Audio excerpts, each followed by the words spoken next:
November seems to have a whole slew of really good classical history coming out.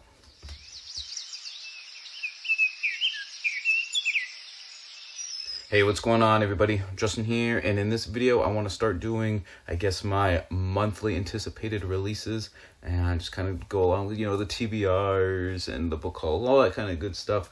Just kind of going over, starting off the month with things I want to get to, and maybe if I do that, I'll be more inclined to actually start reading some newer releases and stuff instead of always just going through the backlog and whatnot. But yeah, let's just go ahead and get started. There's 4 books coming out in November that look really, really cool, and let's just go ahead and get started with the ones that are coming out the soonest. All right, first up we have Nero, Matricide, Music and Murder in Imperial Rome. This is by Anthony Everett, coming out November 8th. I've read a couple of Anthony Everett's works already. Let's see, I have, Hadrian, which was pretty good. The Rise of Athens, which was really good. I think I read Cicero. Was it Cicero? Yeah, right there, pretty good. He does a whole lot of biographies on, especially classical figures, ancient Roman figures, and whatnot. And Nero obviously kind of fits the bill there. For those who don't know, I'm sure most people have heard of Nero by now, but it's between him and Caligula up there as who is the top mad emperor of ancient Rome. What's interesting about Nero's reign, it was actually a fairly decently long, and the beginning of the reign was pretty normal as far as emperorships go in Principate Rome. But yeah, towards the end, things got a little bit crazy. The whole Fiddler on the Roof while Rome burned is a little misleading and stuff. But it definitely happened under his reign, and probably wasn't the best publicity stunt to kind of rebuild the Golden Palace and stuff, and all that kind of architectural super works that he did in the ruins and over the ruins and whatnot. But just for other example, Nero like to participate in the Olympic Games, but of course he literally had to win in every event he participated in, because the Roman Emperor just can't lose. Things like that. And when you're tired of your mom and you gotta offer, you just sort of put her on a boat and kind of have the boat fall apart at a predetermined period in the middle of the lake. That's just what Roman emperors do, right? Or something like that. Anyways, I've read a couple of Anthony Everett's works. Really like them. They're just really good popular histories on classical topics. Very accessible, especially for people who aren't familiar sort of with either the time period or the person involved and stuff. It's definitely a great introductory work for those who want to start dipping their toes in things like that. So if Nero is an interesting figure for you and you want to just learn more about his crazy antics and all that kind of stuff before he was kind of assassinated, yeah, definitely I would think go ahead and give this one a try. I know I will at some point. Next up is Silent Spring Revolution, JFK, Rachel Carson, Lyndon Johnson, Richard Nixon, and the Great Environmental Awakening by Douglas Brinkley. And this comes out on November 15th. That's got to be on par for one of the longer subtitles. At 4 proper names, I think. 5 proper names, 4 actual people's names. Kind of a lot going on there. I've read actually some of Rachel Carson's work. I have Where's Silent Spring? I have an older Folio Society edition of Silent Spring, which I read. Really, really nice. Of course, they came out with an even better, looking what I think 2 years ago. Something. It was only a couple months after I picked up that one secondhand. But anyways, I read a lot of nature books. If you don't know that, I'll leave a link to my Climathon TBR that I put out a couple days ago, which is a climate change, nature sort of based readathon event going on during the month of November. Really excited for that. I read a ton of nature books, but I haven't actually read a whole lot of the history of the environmental movement and stuff. Just a lot going on in the 50s, 60s, and 70s, whatnot. Obviously with the figures involved. Earth Day, it starts in 1970. Greenpeace is founded in 1971. Rachel Carson's book Silent Spring, on the whole how horrible DDT and other pesticides really are for the environment and human health and whatnot, kind of help I guess a lot of forces sort of coalesce around it, leading for a push in the creation of the EPA in the 60s. So that's actually really cool. There was the Santa Barbara oil spill, I think it was 68 or 69, and just, that kind of helped trigger a lot of sort of environmental pushback.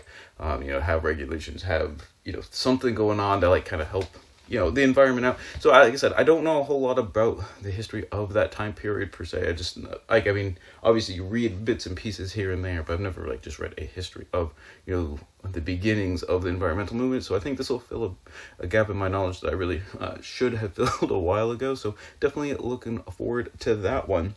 And then going back to classical times, we have Uncommon Wrath, How Caesar and Cato's Deadly Rivalry Destroyed the Roman Republic. Very melodramatic title there. That is by Josiah Osgood, and that one comes out November 29th. I don't know if Cato and Caesar's rivalry were really the only, the things causing the fall of the Roman Republic. Definitely, contributed, some. I mean, Caesar, a lot of Caesar did contribute, but I mean, for the 3 or 4 generations, even before, I guess like 2 or 3 generations before, like Caesar, starting with sort of the whole, the Gracchi brothers, Tiberius and Gaius Gracchus, like trying to do like land reform and populist, acts to kind of help them out and everything. And then they kind of get like murdered for that. I think that's sort of the beginning of the end here, when you have like the whole latifundias, like the kind of the slave owned sort of giant plantation-ish style farms going on, instead of like kind of just like the like individual family plots and whatnot, because the Roman soldiers, like, when they go off and fight all these wars and win the empire for Rome, they kind of fall apart in the background while they're away all the time, and then all the rich people just sort of like buy up their properties, and when they come back it's just like, too bad for you. Anyways, whole lot of going. That was a random tangent. I read books on Cicero, Cicero, I mentioned that one. But Cato, Rome's Last Citizen, The Life and Legacy of Cato, Mortal Enemy of Caesar by Rob Goodman. That was actually pretty good. I like it. I'm not a big fan of Cato. I'm not gonna lie. Neither the Cato the Elder or Cato the Younger in this case. This is the Cato we're talking about in here. Read books on Caesar as well. I don't know why I'm not like seeing them. Apparently I gotta like reorganize my bookshelves. Because never mind. I know why they're all. Anyways, I've read a lot of books on Caesar as well. Obviously not, he's a very polarizing figure. Not everything he did was really that great either. But yeah, I think it's going to be interesting to see sort of the fall of the Republic sort of between the lens of just Cato. I'm sure the book's going to deal with other stuff too. But between, I guess, the last Republicans against, the populist Caesar. There were other, like, the Pompeians, Cicero, for example, but a lot of them kind of just like saw the writing on the wall and like sort of changed sides, like, when the end was nigh. Whereas Cato, I will say I don't really like him that much. I think he's pretty hypocritical, but one thing he was not hypocritical on was his sort of, probably in being, the Roman Republican citizen, where he, fought to the end, literally. I can't remember, I think it was in Northern Africa, where his like last holdout was, and, it was completely over. Like, there was no chance like he would win in any kind of battle or whatever against Caesar.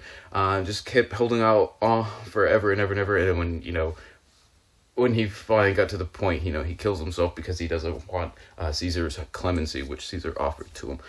Anyways, I think it's going to be kind of like a really good... The fall of the Roman Republic, I think, is a lot more interesting and a lot more almost like valuable, like insight-wise, to like kind of like history and sort of like what's going on today, all that sort of stuff, as compared to like the fall of the Roman Empire, which I think has just as much, if not more, actually like written on it.